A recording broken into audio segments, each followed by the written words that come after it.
IT job కోసం try చేస్తున్నారా? Coding ట్యూటర్లో ట్రైనింగ్ తో పాటు stipend and 100% job guarantee. Welcome to Suman TV. నేను మీ సుమంటివి నాగ్. కోల్కతా ఇన్సిడెంట్లో మనం కొన్ని విషయాలు కనుక చూస్తే Sandeep Ghosh RG Kar hospital ex principal అతన్ని అరెస్ట్ చేయడం జరిగింది సిబిఐ వాళ్ళు. అయితే కొన్ని కీలక అంశాలను బయట పెట్టడం జరిగింది. అతని అక్రమ ఆస్తులకు సంబంధించినటువంటి వాటిల్లోనూ లేదంటే చేసినటువంటి అక్రమాల్లోనూ కొన్ని చిట్టాలు ఉంటాయి కదా, వాటికి సంబంధించినటువంటి వాటిలో కొన్ని కీలక అంశాలు ఈరోజు బయటికి రావడం జరిగింది. అండ్ దానితో పాటు చాలామంది మమతా బెనర్జీని కూడా అరెస్ట్ చేయాలని చెప్పేసి బీజేపీ కూడా చెప్తూ ఉంది. దీనికి సంబంధించినటువంటి కీలక అప్డేట్స్ ఈరోజు మనతో పాటు హైకోర్టు అడ్వకేట్ రవీంద్రనాథ్ గారు ఉన్నారు. వారి మాటలు అడిగి తెలుసుకుందాం. Hello sir. హాయ్ అండి నాగరాజ్ గారు. సో అక్కడ ఇవాళ కోర్టు హీరింగ్స్ స్టార్ట్ అయ్యాయి. అండ్ దాంతోపాటు RG Kar medical hospital ex principal Sandeep Ghosh మీద కొన్ని కీలక అంశాలు కూడా బయటికి రావడం జరుగుతుంది. ఏంటి అప్డేట్ సార్ అసలు? Sandeep Ghosh RG Kar medical college X principal, ఇతను చేస్తున్నటువంటి అక్రమాల చిట్టా ఒక్కటి వెలుగులోకి వస్తే పుట్టలోంచి పాములు వస్తున్నట్టుగా ఒక్కొక్కటి వెలుగులోకి వస్తుంటే విస్మయానికి, కొంత భయానికి, ముఖ్యంగా వ్యవస్థలో భ్రష్టు పట్టిపోతే, వైద్య వ్యవస్థ భ్రష్టు పట్టిపోతే ఇంత అనైతికంగా దిగజారిపోతారా వ్యక్తులు అన్నది ఈయన గురించి చూస్తేనే తెలుస్తూ ఉంది. సో సందీప్ ఘోష్ చేస్తున్న అక్రమాస్తుల చిట్టా సిరీస్లో మరొక కొత్త విషయాన్ని ఈరోజు మీతో నేను పంచుకునే ప్రయత్నం చేస్తాను నాగరాజ్ గారు. అందులో ప్రధానంగా ఆర్జికర్ మెడికల్ కాలేజ్ పక్కనే ఉన్నటువంటి హాస్పిటల్, ఈ రెండిట్లో 2 కేఫ్లు ఉంటాయి. ఇక్కడ పెద్ద కేఫ్ పేరు అంటే ఈ యొక్క మొత్తం ఆవరణంలో 2 కేఫ్స్ ఉంటాయి. స్టూడెంట్స్ 2 యూజ్ చేస్తారు. హాస్పిటల్ ఇన్సైడ్ ఒక కేఫ్ ఉంటుంది, మెడికల్ కాలేజ్ బయట మరొక కేఫ్ ఉంటుంది. మెడికల్ కాలేజ్ బయట ఉన్న కేఫ్ పేరు ఈశాన్ కేఫ్. ఓకే, అది చాలా పెద్ద కేఫ్, చాలా పెద్ద స్పేషియస్గా ఉంటుంది. సుమారుగా 100 మంది, 100-150 మంది కూడా వచ్చి కూర్చోవచ్చు. వారికి కావాల్సిన కేఫ్టేరియాలో మొత్తం అంతా కూడా అవైలబిలిటీ ఉంటుంది. మరొక కేఫ్ ఉంటుంది, దాన్ని కామా లౌహి అంటారు.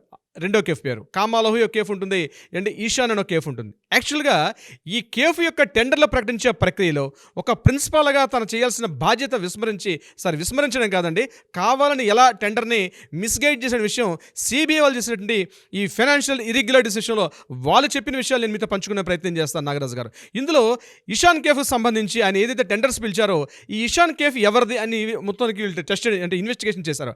ఆ ఇన్వెస్టిగేషన్లో ఆసక్తి గొరిపే విషయం, విస్తుగొలిపే విషయం ఏంటంటే అది అఫ్జల్ అలీ ఖాన్ మీద. ఈ అఫ్జల్ అలీ ఖాన్ ఆల్రెడీ ఇంట్రాగేట్ చేస్తున్నారు. ఇతను కూడా ముగ్గురు, అంటే సందీప్ ఘోష్తో పాటు ముగ్గురిని ఎఫ్ఐఆర్ నమోదు చేశారని చెప్పాం. అందులో ఒక వ్యక్తి అఫ్జల్ అలీ ఖాన్. ఇతను ఎవరు? ఒక వీడియో మనకి రిలీజ్ అయింది.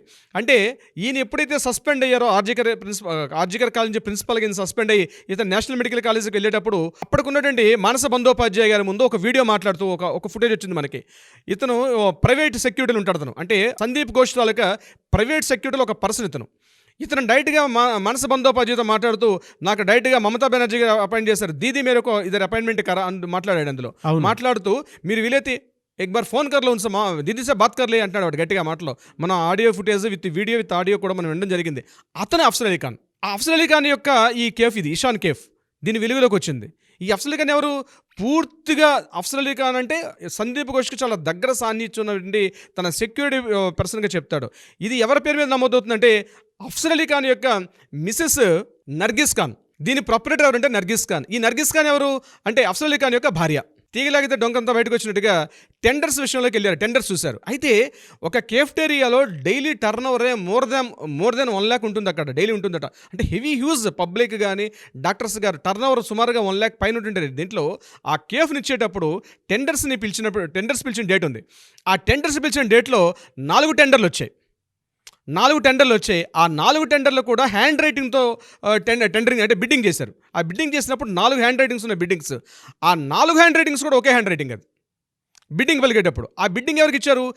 ఒక్కొక్క నలుగురు కూడా ఒకటే 4 కంపెనీ పేరు మీద చేశాడు. అది 4 బిడ్డింగ్స్ చేస్తూ చివరికి ఈశాన్ కేఫ్ పేరు మీద ఉన్నటువంటి ఆ బిడ్డింగ్ కన్ఫర్మ్ చేశారు. అయితే ఈశాన్ కేఫ్లో ఉన్న అఫ్జల్ అలీ ఖానే ఈ 4 బిడ్డింగ్లు కూడా తన హ్యాండ్ రైటింగ్తో రాయడం జరిగింది.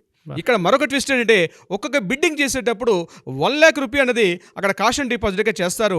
బట్ ఎప్పుడైతే అది ఫెయిల్ అవుతుందో, అంటే బిడ్డింగ్ ఫెయిల్ అయితే ఇట్స్ నాన్ రిఫండబుల్ డిపాజిట్ అది. కానీ ఇక్కడ జరిగింది ఏంటంటే మిగిలిన 3 కూడా ఫెయిల్ అయినప్పుడు కూడా ఆ బిడ్డింగ్లో ఈ 1 lakh రూపీ మళ్ళీ రిఫండ్ చేయడం జరిగింది. ఇక్కడ పోలీసులు ఇన్వెస్టిగేషన్స్లో, సిబిఐ ఆఫీసర్స్ ఇన్వెస్టిగేషన్లో ఈ విషయం కీలకంగా వాళ్ళు అబ్జర్వ్ చేశారు. అంటే కిషన్ కేఫన్ చేస్తుంది ఆయనే, మిగిలిన 3 ప్రైవేట్ బిడ్డింగ్లు కూడా ఇదే పేరుతో 4 బిడ్డింగ్లు చేసి ఇంకో పర్సన్ రాకుండా ఒక సిండికేట్, ఇట్స్ నాట్ సిండికేట్ అనరు, ఇట్స్ ఒక ఇనానిమస్గా, అంటే ఒక సింగిల్ పర్సనే ఇన్ని రకాల, ఇది మన సినిమాల్లో ఎక్కువగా మనం చూస్తాం ఇట్లాంటి విషయాలు. అవునవునండి, అవును.